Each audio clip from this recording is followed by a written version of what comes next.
Olá, senhores, tudo jóia? Dando continuidade àquela temática que foi vista na postagem anterior, sobre a questão do indivíduo, nós vimos no vídeo anterior, se você não assistiu, assista para você conseguir fazer melhor a interpretação. Nós falamos um pouco sobre a questão da tecnologia e o impacto dessa na sociedade. Tudo isso porque nós estamos no tema o que é o homem e como entendermos esse homem. Então, uma das formas de entendimento que foi buscado foi a partir da próprio entendimento do que era a tecnologia. E esse foi o objeto da aula passada. E aí, nesse momento, nessa aula, nós vamos falar um pouco como nos tornarmos quem nós somos. E é claro que a gente não vai fazer um aprofundamento sobre essa temática, mas simplesmente fazemos uma leitura daquilo que é ponderado por alguns autores clássicos da filosofia como sendo uma forma ou meio de se pensar ou nos tornarmos quem hoje somos.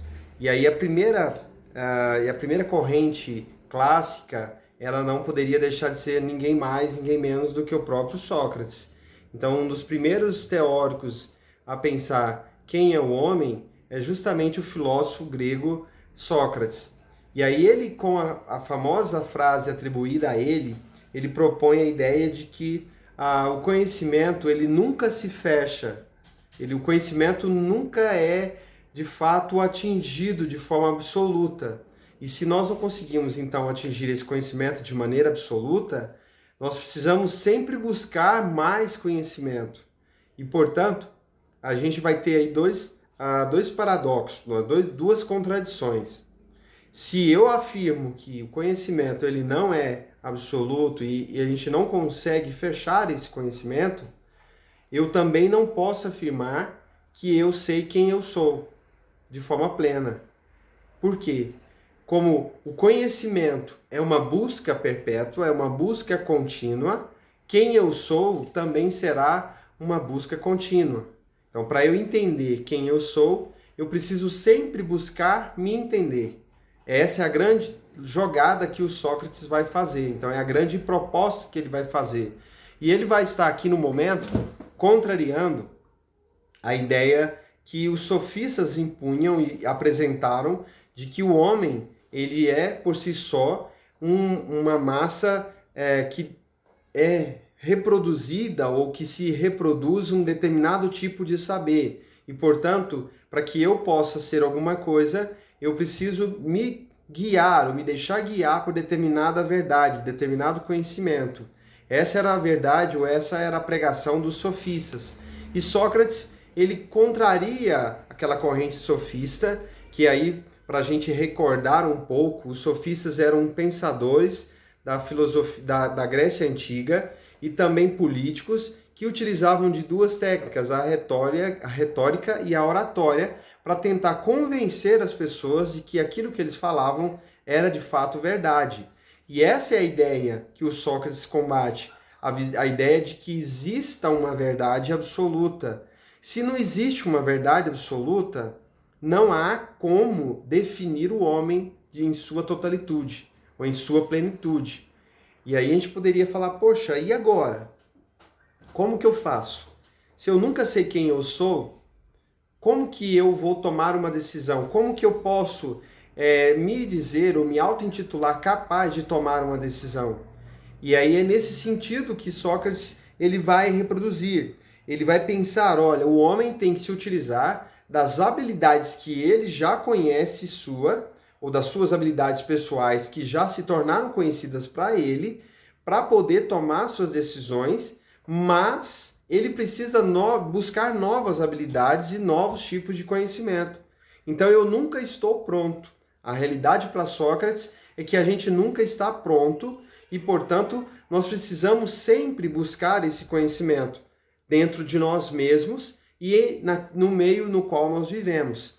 E corroborando e andando paralelo aí à ideia desse pensamento socrático, nós vamos encontrar o filósofo escolástico Santo Agostinho.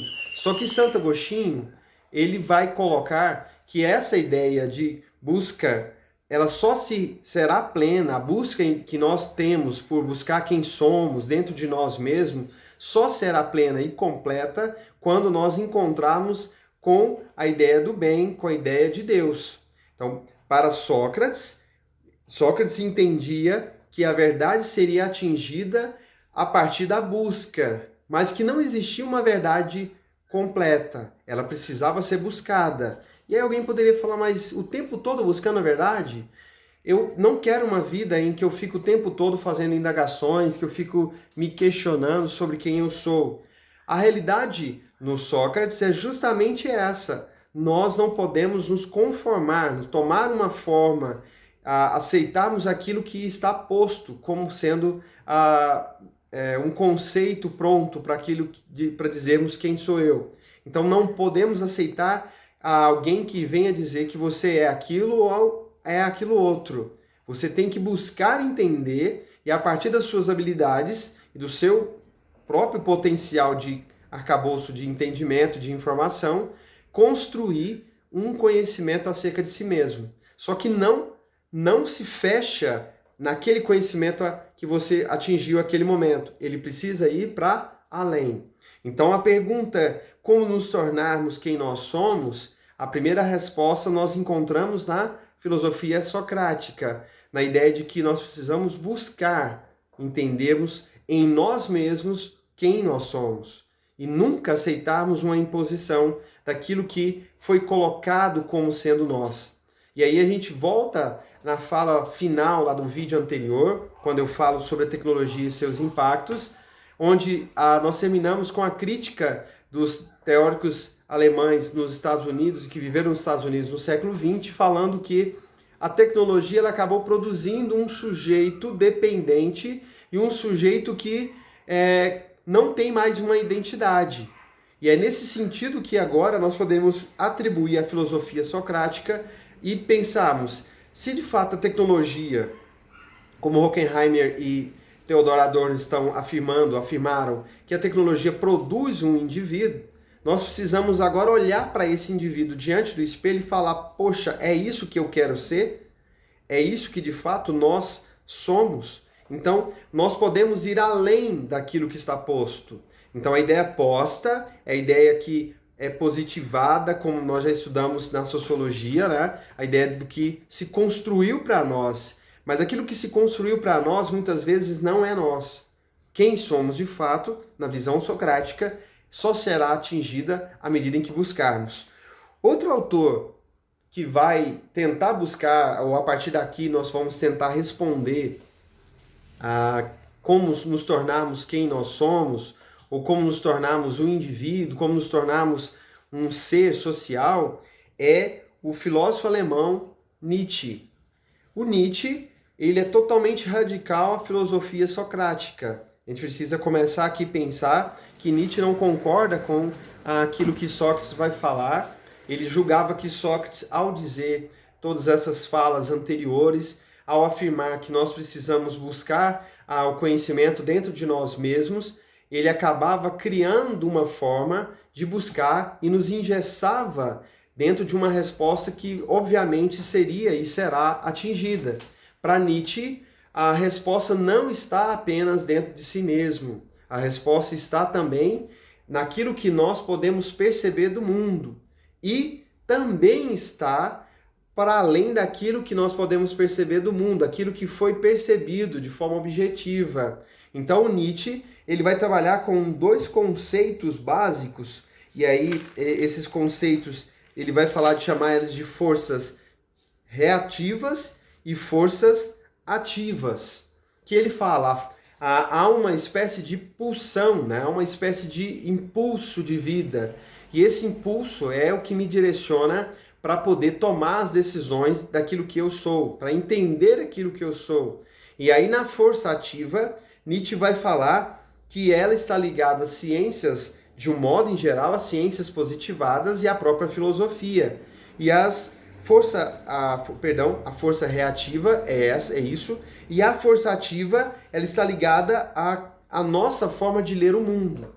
Então, para esclarecermos um pouco sobre a filosofia nietzschiana, nós vamos nos lembrar que Nietzsche vai ser um filósofo chamado filósofo existencialista. A grande máxima de Nietzsche não é o entendimento da política, não é o entendimento daquilo que era o indivíduo em relação à sociedade, mas era o existir.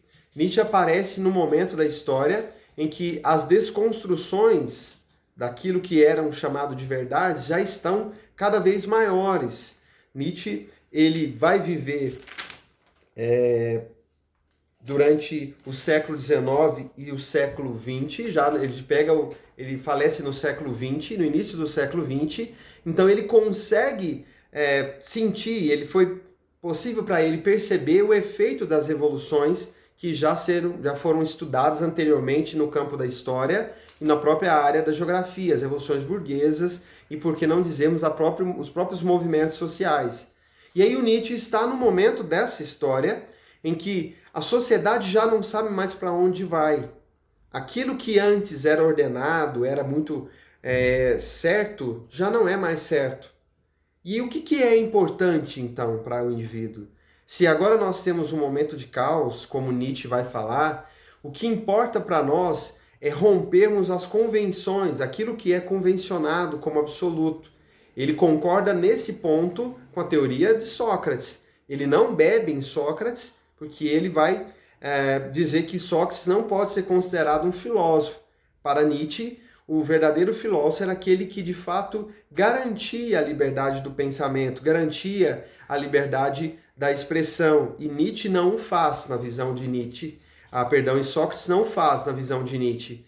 Mas ele concorda com a tese de Sócrates, que afirma que nós precisamos buscar o conhecimento e irmos para além das convenções. E aí a ideia da convenção, eu posso, para a gente referendar aqui, citar esse exemplo. Esse objeto que vocês estão vendo aí, nós chamamos ele de caneta. Mas, se eu falar para vocês que ele é um cavalo, vocês vão me chamar de doido, né?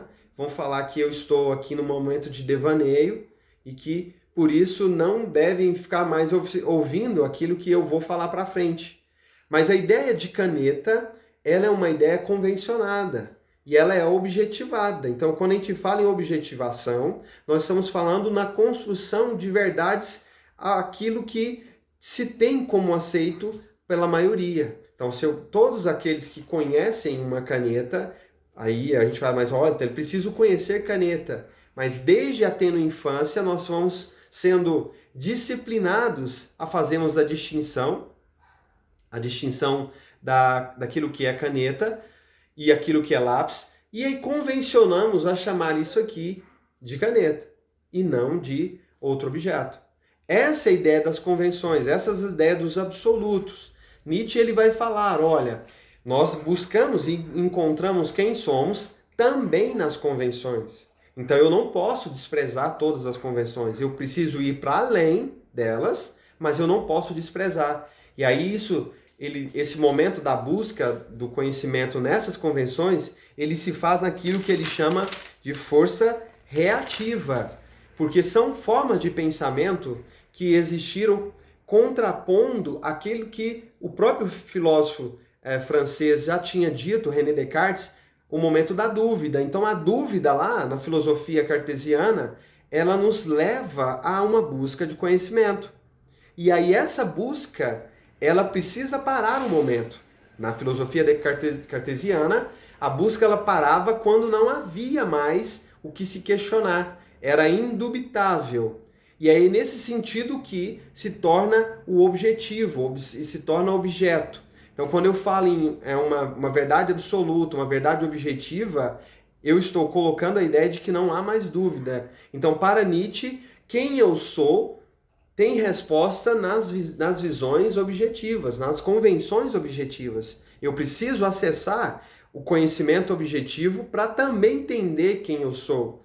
Mas o Nietzsche vai falar que isso não é suficiente. Eu preciso também ter um contato com as minhas sensibilidades, os meus sentidos, conhecer os meus sentidos, aguçar os meus sentidos. E ele era um grande defensor tanto da filosofia quanto da própria arte, tanto da música quanto da própria arte. Para ele, essas duas formas, a arte e a música, eram umas formas livres do homem buscar esse conhecimento, porque elas estavam despresas, ou elas não havia uma prisão que cercasse. Quando a gente pede para uma criança desenhar a sua família, principalmente uma criança aí até os seus 4 anos, ela vai desenhar aquilo que ela está sentindo.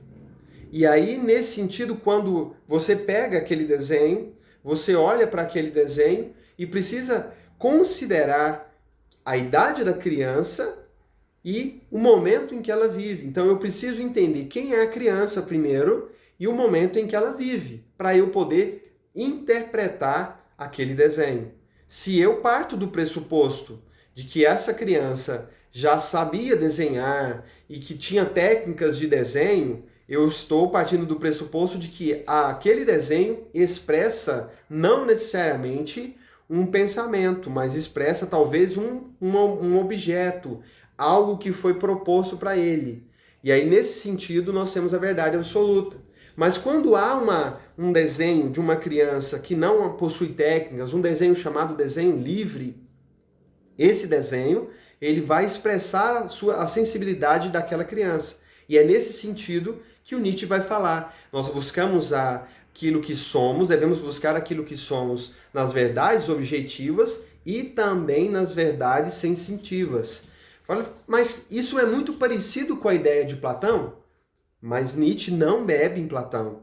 A ideia de Nietzsche aqui é uma ideia de buscar a existência. A existência ela se faz. Eu sou a cada dia aquilo que eu busco ser. E eu preciso ser a partir de algo dado, a partir de algo objetivo, e ao mesmo tempo eu preciso ser a partir de algo daquilo que está exposto de forma sensitiva. Essa é a visão daquilo que Nietzsche apresenta como forma de entendimento daquilo que somos. Então a gente viu até aqui que a pergunta que é feita no material de vocês, principalmente aqueles que estão com o material do capítulo 7, como se tornar quem você é, ela vai ser respondida primariamente por 2 formas. Primeiro, desrespeitando as convenções, não obedecendo às convenções e buscando dentro de si mesmo a resposta. Essa é a visão de Sócrates. Já em Nietzsche, no século XIX, século XX, e já no finzinho dele, nós precisamos buscar a partir daquilo que está posto e buscarmos naquilo que não está posto. Buscarmos naquilo que é objetivado, aquilo que está positivado, as respostas na ciência, na filosofia, na história, na sociologia, na biologia. Então eu preciso buscar entender, eu preciso me assessorar, me estudar mais para me informar acerca daquilo que eu sou, mas isso não é apenas uma forma. Eu preciso também permitir me conhecer, e isso se faz a partir dos sentidos. E aí a gente finaliza a nossa aula falando de um último teórico aqui, o também francês, vivente no século XX, né? Então a gente fala de um filósofo clássico, Sócrates. Eu fiz referência a um filósofo medieval, Agostinho. Posteriormente falei de um filósofo existencialista, o Nietzsche. E agora a gente faz o desfecho com Michel Foucault. O Foucault, ele vai escrever no seu livro Ensaio da Loucura a ideia de que a busca para o conhecimento, ela precisa ser alcançada a partir da reflexão mais crítica de quem eu sou e da sociedade em que eu vivo. Então, o Michel Foucault, ele vai propor um entendimento maior do conceito de poder, por exemplo. Ele trabalha a ideia do poder, a ideia da loucura, e nesse sentido, entendendo o que representa o poder, o que representa determinados conceitos, nós conseguimos formular conceitos para nós. Então, como eu sempre falo para vocês, muitas vezes nós desprezamos a ideia dos conceitos, deixamos de lado determinados conceitos porque julgamos uma chatice ficar falando, olha, o conceito tal palavra designa isso, tal palavra representa isso. Mas nós vamos vendo aqui que uma das formas apresentadas por Foucault é justamente a partir do entendimento de determinados conceitos. Por quê? Quando eu entendo a origem de uma coisa, eu consigo ir além daquilo que está posto. Então, quando eu entendo por quais motivos foram criados os ventiladores, por exemplo, eu vou entender que aquele ventilador que está na minha casa, ou aquele ventilador que está na escola, na sala de aula, ou onde quer que eu tenha visto, ele não está ali simplesmente para colocar roupa. Ele não está ali simplesmente para decorar um ambiente. Ele está ali porque ele exerce uma função. Então eu tento esquadrinhar a ideia do que é um ventilador e tento observar para que esse ventilador foi feito, e a partir daí eu vou tentar construir toda uma justificativa do uso desse ventilador. Fala, mas não precisa disso, Wagner. Já tem as descrições quando você compra o ventilador. Aqui não é a ideia de ter as descrições, é você ir além daquilo que está descrito. É como quando se falam que os europeus não gostam muito de tomar banho.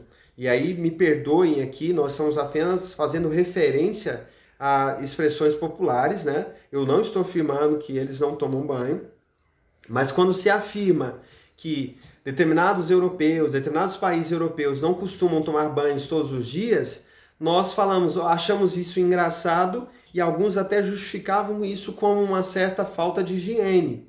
Mas quando nós olhamos, vamos entender de uma maneira um pouco mais crítica o porquê dessa afirmação, nós podemos encontrar, por exemplo, opiniões que vão para nos apontar para um direcionamento preconceituoso. Ou podemos também encontrar respostas na própria história que vão mostrar que os europeus viveram momentos de guerras mais intensos do que as outras sociedades. E, portanto, houve escassez de determinado meio, e um deles foi a água. Então, se faltava água, e a água é um dos meios mais fáceis de se limpar, nós vamos viver uma restrição, nós vamos viver uma exceção. Atualmente, nós estamos vivendo esse momento de quarentena por causa do Covid-19 e nós estamos nos adaptando aos meios em que agora nós convivemos. Muito daquilo que nós fazíamos, nós não fazemos mais. Então, um exemplo disso, né, para grande parte da sociedade que está em casa e gostava de praticar atividades físicas e ia talvez para uma quadra, ou mesmo para um clube, ou mesmo para um bosque, ou um parque, ele está tendo que fazer essas atividades em casa. E aí ele vai criar determinados meios, determinados recursos para poder fazer essas atividades. O espaço em que ele vivia não estava preparado para isso. Ele vai ter que se adaptar.